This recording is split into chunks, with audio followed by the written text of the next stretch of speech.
प्रभु पद रत भव विरत नित वंदौ भक्त सुदामा का चरित्र। भगवान कृष्ण की सहकक्षी थी सुदामा नाम की एक ब्राह्मण कुमार। नितांत निर्धन होने पर भी उन्होंने द्वारकाधीश भगवान से मिलकर धन की कामना मन में भी नहीं की। प्रार्थना तो क्या करनी थी, लेकिन भगवान ने उन्हें धन धान्य संपन्न कर दिया। सुदामा नाम के ये ब्राह्मण देवता जन्म से ही दरिद्र थे। विप्र परिवार में हुए और निर्धन परिवार में जन्मे। कहीं कहीं कभी कभी निर्धनता अभिशाप न होकर वरदान का काम कर जाती है। जो व्यक्ति निर्धन रहा हो, दरिद्र रहा हो, दूसरे दरिद्रों की पीड़ा को वही समझ सकता है।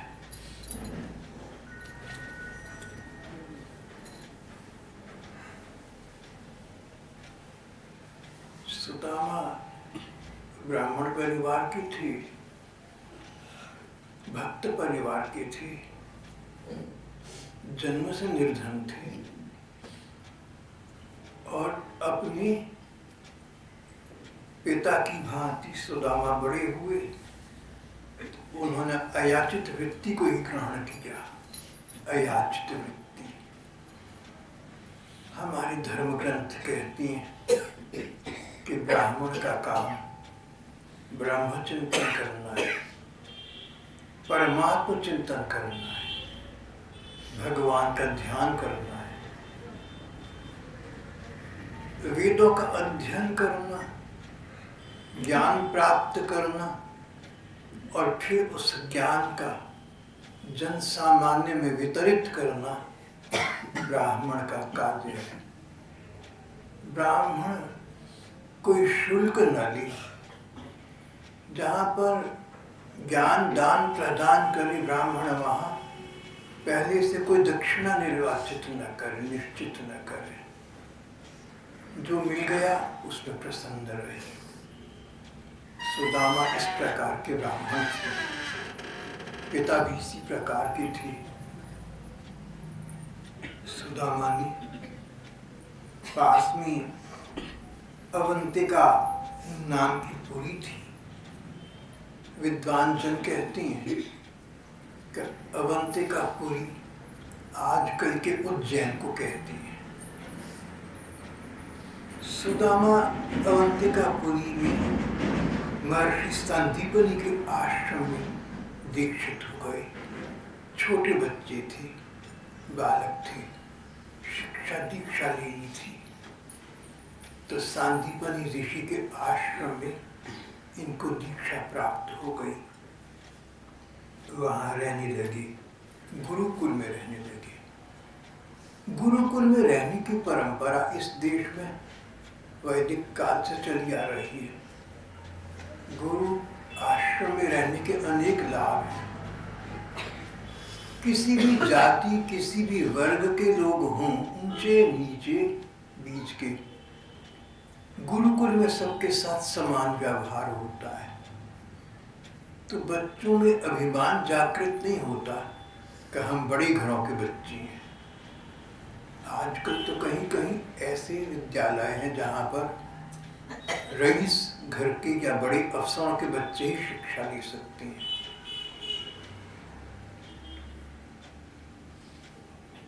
गुरुकुल में ऐसा नहीं था, सब समान थे।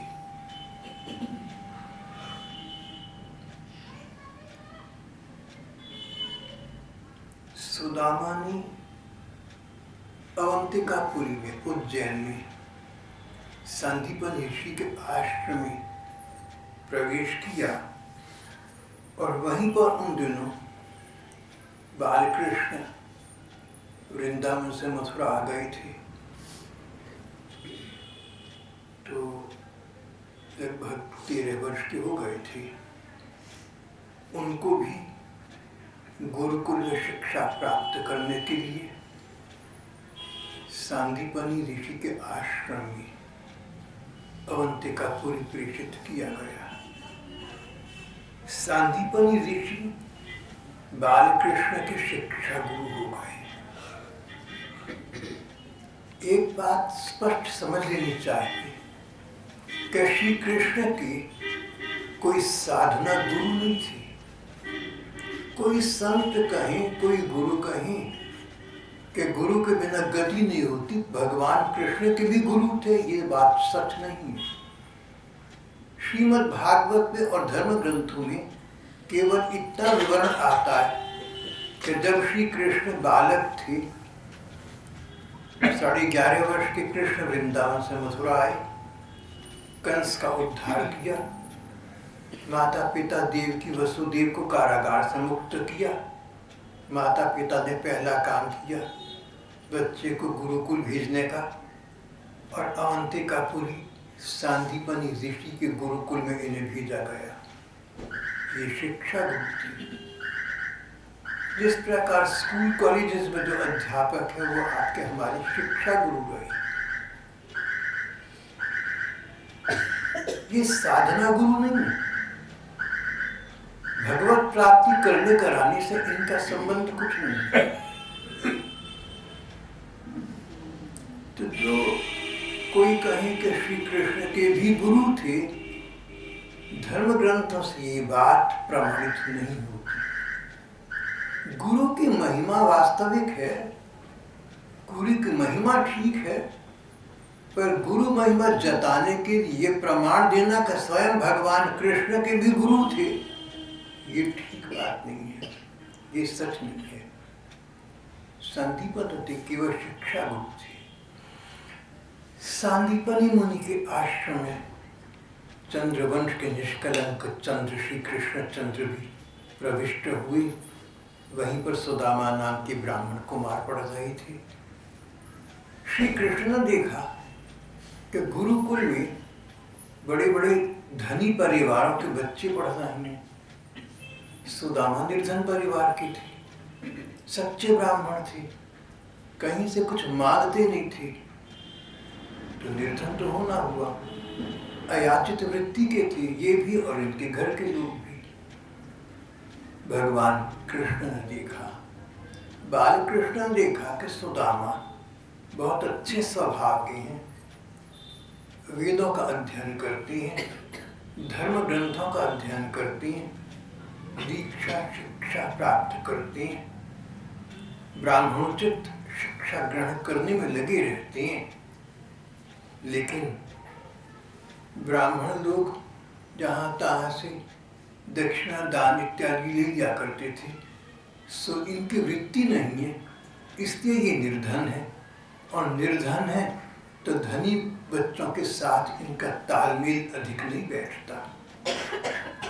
ये एकांत में बैठी रहती थी, ब्रह्मचिंतन करती, परमात्मा चिंतन करती।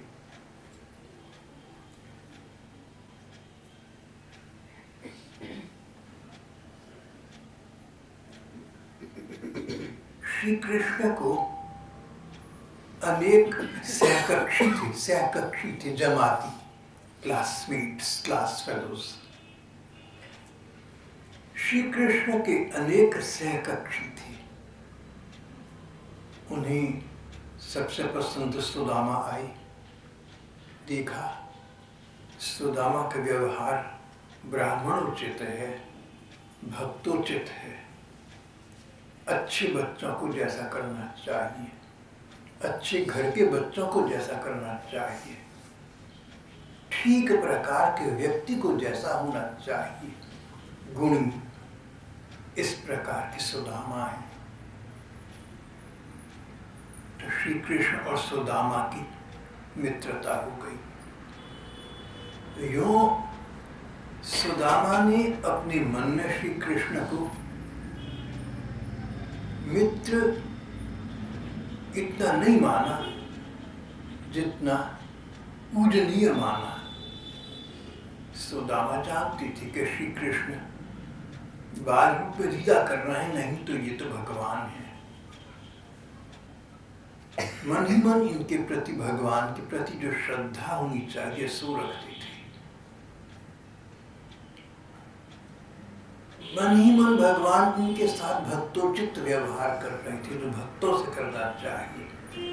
भगवान भक्त वत्सल है, भगवान सुदामा जी का पूरा पूरा ध्यान रखते थे।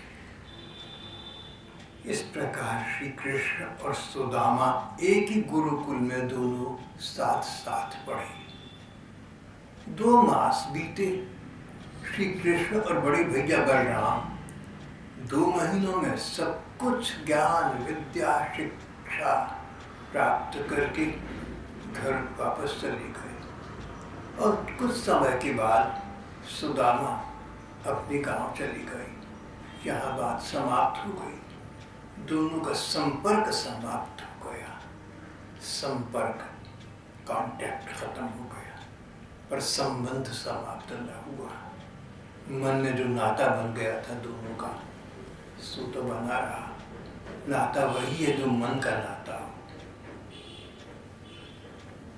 मन का नाता दोनों का बना रहा। समय व्यतीत होता गया, वर्ष पर वर्ष व्यतीत होते गए, और देखते देखते ऐसा समय आया जब सुदामा जी ने अपने गृहस्थ में प्रवेश किया। अपनी जैसी एक ब्राह्मण कन्या मिल गई। गुणी तो बहुत थी, पर उसके पिता भी अधिक धनी नहीं थे। तो दोनों पति पत्नी डिजाइन फॉर ईच अदर, एक जैसे पति पत्नी मिल गए। दोनों गुणी, दोनों सच्चे ब्राह्मण, दोनों संतोषी जीव। ब्राह्मण ने कभी इस बात का बुरा नहीं माना कि जहाँ मेरा विवाह कर दिया वहाँ खाने को तो भोजन भी नहीं मिलता, 2 समय की रोटी भी नहीं मिलती।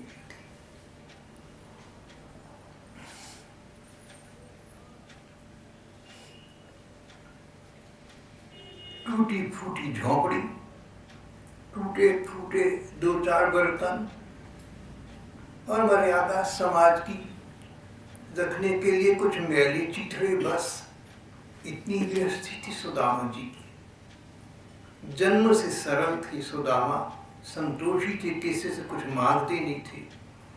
जो कुछ बिना मांगे मिल जाए भगवान को अर्पण करके भोग लगाकर पति पत्नी ग्रहण कर दिया करते थे।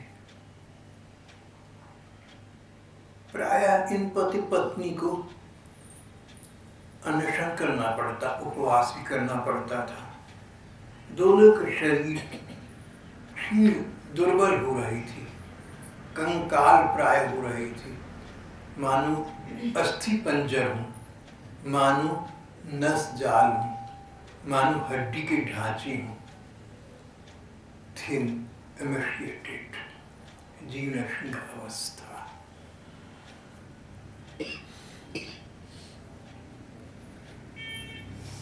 पति पत्नी का निर्वाह इस प्रकार फिर भी संतोषमय जीवन में हो रहा था। पत्नी, सुदामा जी की पत्नी कुछ बहुत ही अच्छी महिला थी, ऐसा लगता है। उसने कभी कोई दुख नहीं मनाया, कुछ बुरा नहीं माना। अनशन, कभी उसे उपवास करना पड़ता, इसका दुख नहीं मनाया।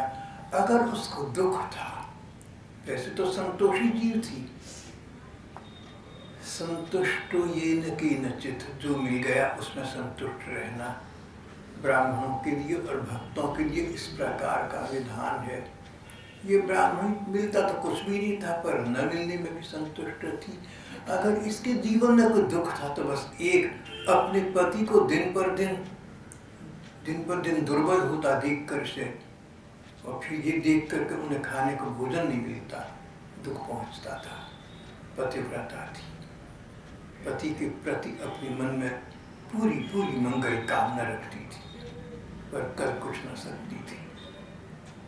दिन प्रतिदिन दुर्बल होते अपने पति परमेश्वर को देखती, मन ही मन कष्ट पाती,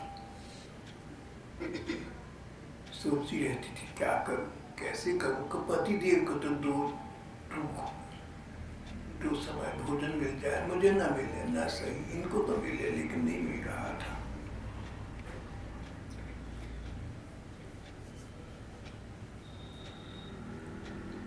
भक्त सुदामा जी अपनी निर्धनता सोचने का इनके पास अवकाश ही नहीं था, समय ही नहीं था। बुधो मन नाही 10-20, एक हो तो सो गयो श्याम संग को आराध्य ईस। जैसे सूरदास जी ने बाद में कहा, गोपियों की स्थिति थी, सूरदास जी की ऐसी स्थिति थी। सूरदास जी बालकृष्ण के साथ 2 महीने जब गुरुकुल रहे थे, 2 महीने तक भगवान कृष्ण के सहपाठी रहे, संगी रहे, साथ साथ घूमे थे। श्री कृष्ण की छवि इनके मन में घर कर गई थी, ये उसको भूल ना पाई। हर समय श्री कृष्ण का मंदिर मुखड़ा इनकी मन की आंखों के सामने बना रहता था। ऐसे में कोई कार्य कैसे हो? कार्य था तो कृष्ण चिंतन। कृष्ण चिंतन भी ऐसा जो करते नहीं थे, स्वयं होता था। करना अच्छी बात है, बहुत अच्छी बात है।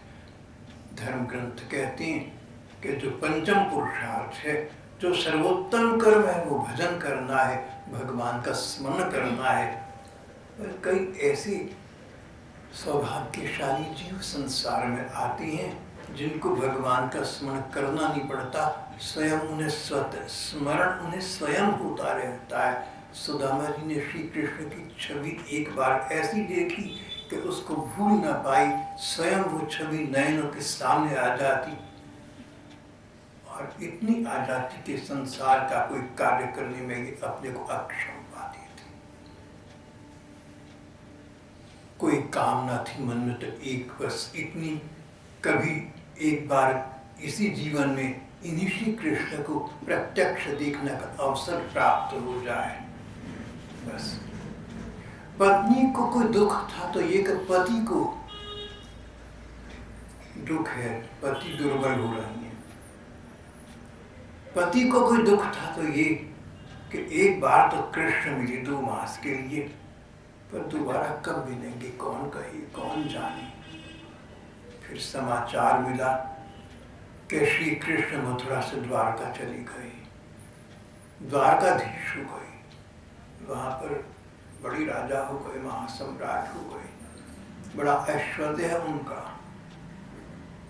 बड़ी बड़ी महारानियों, बड़ी बड़ी राजकुमारियों ने श्री कृष्ण का वर्णन कर लिया है। श्री कृष्ण तो बड़े आदमी हो गए, श्री कृष्ण तो VIP हो गए, अति महत्वशील हो गए। ये समाचार सुदामा ब्राह्मण को मिलते रहते थे। श्री कृष्ण के विषय में चिंतन करता रहता था, सुदामा सोचता रहता था।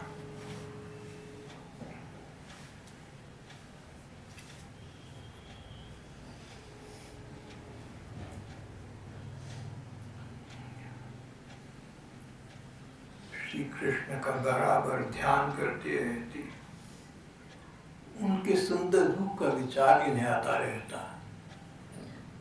श्री कृष्ण के गुण और उदारता की चर्चा अपनी पत्नी से प्रायः किया करती। जैसे शिव जी और पार्वती जी एकांत में मिलकर बैठती हैं तो दोनों पति पत्नी भगवान की चर्चा करती हैं, उसी में सुख पाती हैं। जैसे शिव पार्वती का दाम्पत्य सुख, पति पत्नी का कोई सुख है तो भगवान की चर्चा करना सुनना है। इसी प्रकार सुदामा जी और उनकी पत्नी श्री कृष्ण की लीला कथा का चिंतन श्रवण करते रहते थे, उसी में सर्वोपरि सुख पाती थी। एक बार सुदामा नाम के इन ब्राह्मण देवता को कई दिन भूखे रहना पड़ा, कहीं से कुछ मिला नहीं, अयाचित वृत्ति थी। ब्राह्मणों के लिए विधान है जाकर भिक्षा कर लो, बल्कि भिक्षा भी नहीं करती थी, भगवान के भरोसे रहती थी। भाग्य में है, भगवान चाहती हैं तो अन्न स्वयं घर पर आ जाएगा, मांगने की क्या आवश्यकता है। परिणाम ये कि एक बार तो कई दिन भूखी रही। भूखी तो पत्नी भी रही, पर उसको कष्ट इनका कहीं अधिक था। वो इनसे एक दिन इनकी रुचि अभिरुचि जानने के बावजूद एक दिन पत्नी इनसे कह बैठी, आप द्वारकाधीश आपके मित्र हैं श्री कृष्ण, उनसे क्यों नहीं मिल लेते?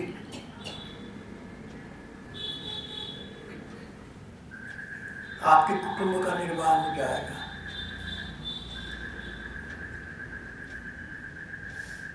ब्राह्मणी अद्भुत विलक्षण थी। उसने ये ना कहा, न तो ये कहा कि आपको भूखे न रहना पड़ेगा। अगर ये कहेगी तो ब्राह्मण कहेंगे मैं तो भूखा प्रसन्नता से रहता हूँ। न ये कह सकती थी कि मैं अपनी अकेले की बात करना भी ठीक नहीं था। बोली कुटुंब का भरण पोषण कैसे होगा? आपके मित्र द्वारकाधीश हो गए तो क्या हुआ? आप एक बार उनसे मिलकर तो देखी, 2 महीने आप उनके साथ रहे, आपसे उनकी चर्चा सुनती हूँ, मैं कह सकती हूँ वो आपको धन धान्य संपन्न कर देंगे, आप द्वारका चले जाएं। ब्राह्मण देवता सुदामा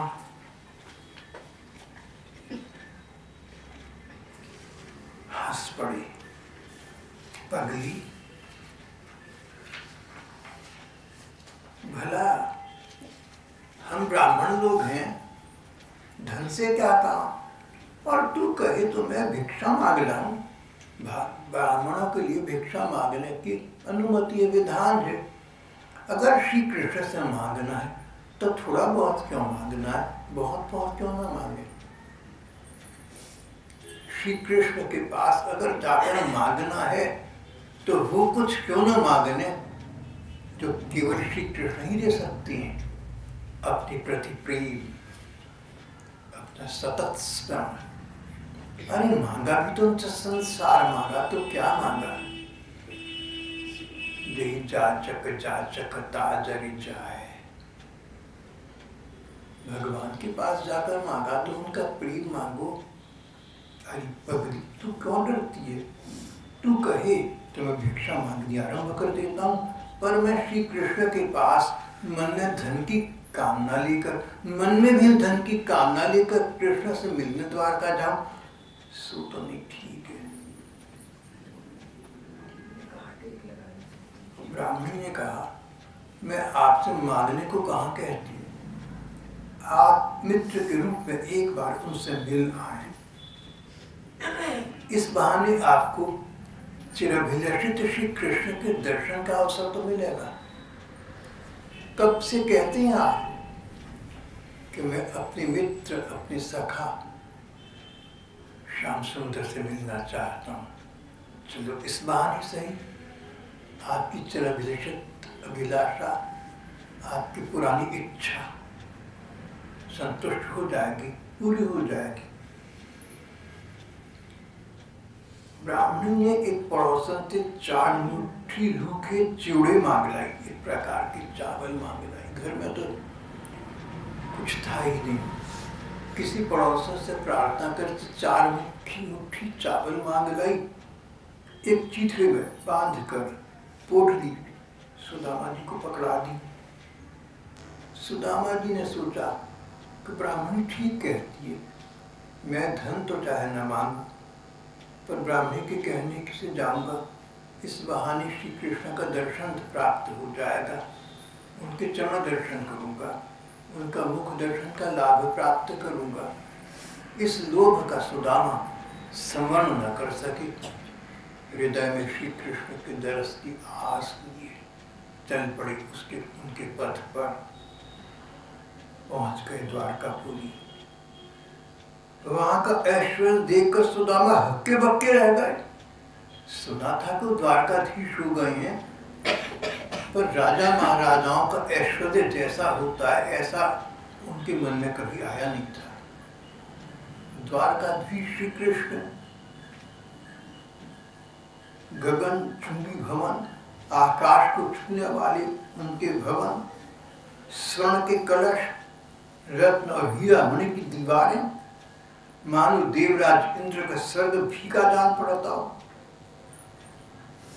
उस ऐश्वर्य नगरी उस द्वारिका को देखकर ही सुदामा जी चकित रह गए और किसी से पूछने का साहस न बटोर सके कि कृष्ण मेरे मित्र हैं, कहाँ रहती हैं।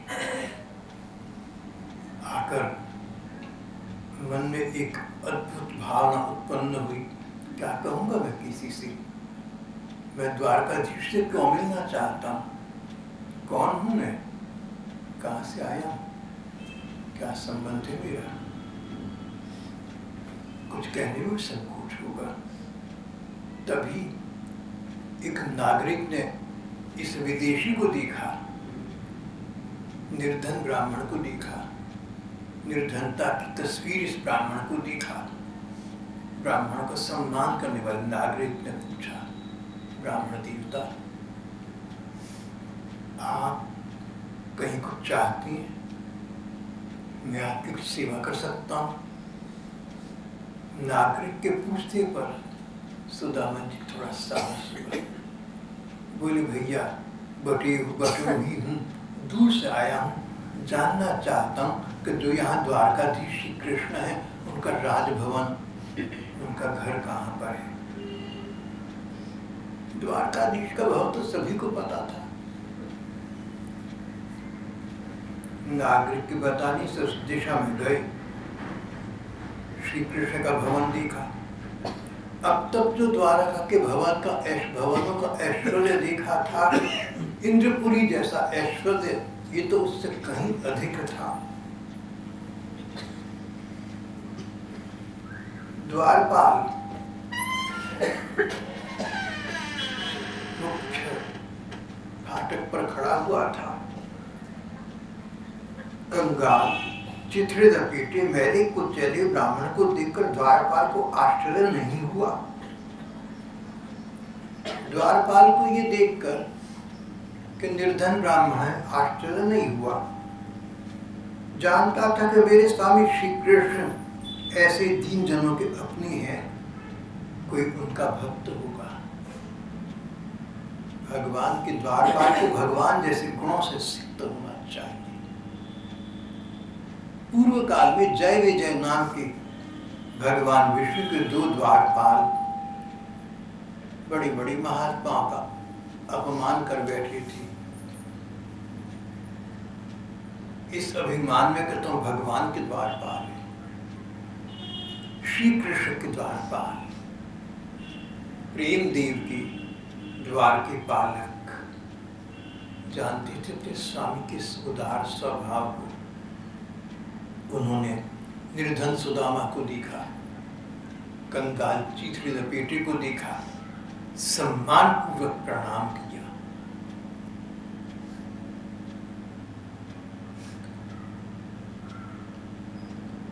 जब सुदामा जी ने कहा कि मैं तुम्हारे द्वारकाधीश श्री कृष्ण से मिलना चाहता हूँ, उनसे कहना का उनका मित्र सुदामा आया है, तो द्वारपाल को आश्चर्य अवश्य हुआ, ये सोचकर कि इतना निर्धन व्यक्ति श्री कृष्ण का अपने को मित्र बता रहा है, कहाँ मित्र रहा होगा, कैसे होगा ऐसा, उसके समझ में तो ना आया।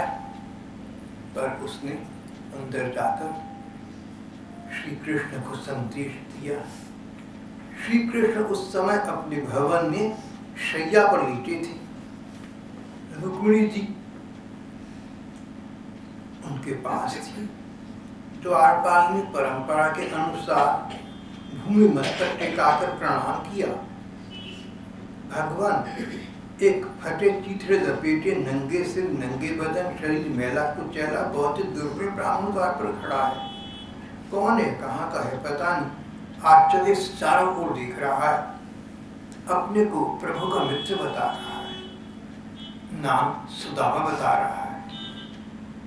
सुदामा मेरा मित्र। श्री कृष्ण सद्बुद्ध भूल गए, मानो खोया हुआ धन किसी व्यापारी को मिल रहा हो, ऐसी स्थिति हो गई।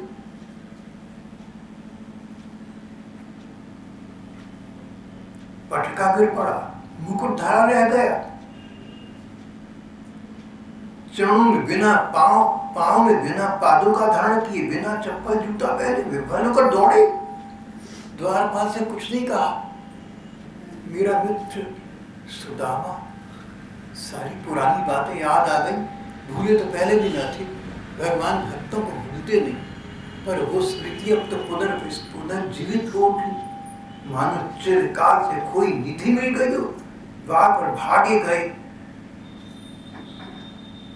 दोनों हाथ फैलाई, दोनों भुजाएं फैलाई, सुदामा को हृदय से लगा लिया, मानो मां को चिरकाल के पश्चात खोया लाल मिल गया, मानो व्यापारी को खोई संपत्ति पुनर्प्राप्त हो गई हो। और द्वारपालों ने देखा कृष्ण और सुदामा दोनों एक दूसरे से बोले नहीं, दोनों ने एक दूसरे की ओर मुखड़े की ओर निहारा भी नहीं, दोनों के नयनों से अश्रुधारा प्रवाहमान थी, दोनों की आंखों से आंसू बह रहे थे, कौन किससे पूछे, कौन किसे क्या बताए। Silence is the language of love. प्रगाढ़ प्रणय की भाषा मौन होती है, कुछ बोल न सके, अजस्त्र अश्रुधारा लगातार आंसू बहती रही। तब तक अनेक नगरवासी वहां एकत्रित हो चुके थे, रानियां आ गई थी, सेवक थे, सब चकित हो रही थी, देवता पुष्प वर्षा कर रही थी, ब्राह्मण के सौभाग्य की सराहना कर रही थी। उद्धव जी ने देखा कि अरे मेरे स्वामी और सखा श्री कृष्ण आज इस प्रकार गौराई खड़ी है,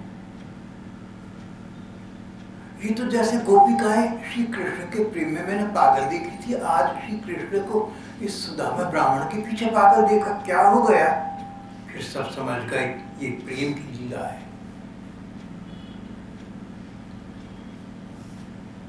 श्री कृष्ण को जाकर सावधान किया, स्वामी आप और ब्राह्मण देवता अंदर भवन में पधारी तो अच्छा होगा, मानो श्री कृष्ण अब सोई से जागे हूं, मानो अब संज्ञा को प्राप्त हुई।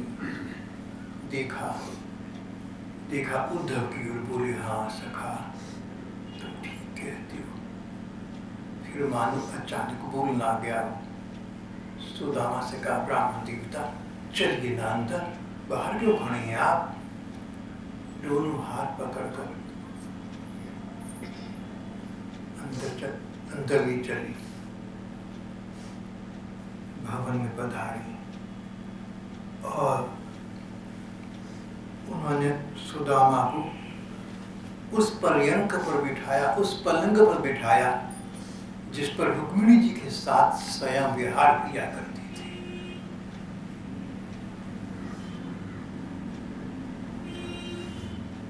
जो स्थान अपनी परम प्रियतमा पत्नी को प्रदान किया हुआ था, वो स्थान अपने चिरसखा सुदामा को उन्होंने अर्पित किया। पत्नी को स्थान दिया था और अब वही सम्मान अपने मित्र को, अपने सखा को दिया।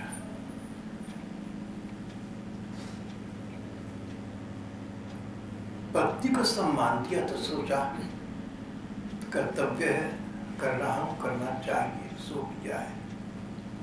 सुदामा जी को स्थान दिया तो अपने को सम्मानित प्रतीत किया।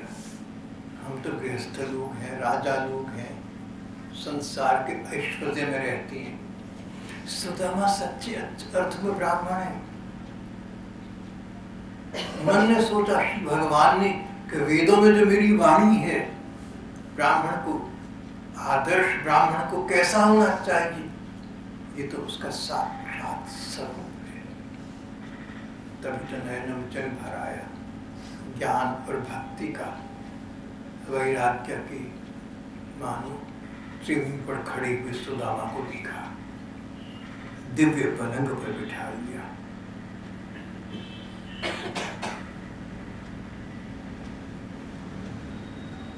अपने हाथ चरण धोने के लिए सुदामा जी के चरणों पर रखे, एक बार फिर अश्रु बिंदु निपातित होने लगी, आंखों से आंसू बहने लगी। सुदामा के नयनों में फिर आंसू भर आए। क्या सोचा था मैंने, इतनी द्वारकापुरी, इतना ऐश्वर्य वैभव, और मेरा मित्र, मेरा सहकक्षी भली द्वारकाधीश हो गया, दादा बादशाह हो गया। अपने हाथों से ब्राह्मण मुझे मानकर मेरे चरण प्रक्षालन करना चाहता है। शीश प्रसंग कल करेंगे।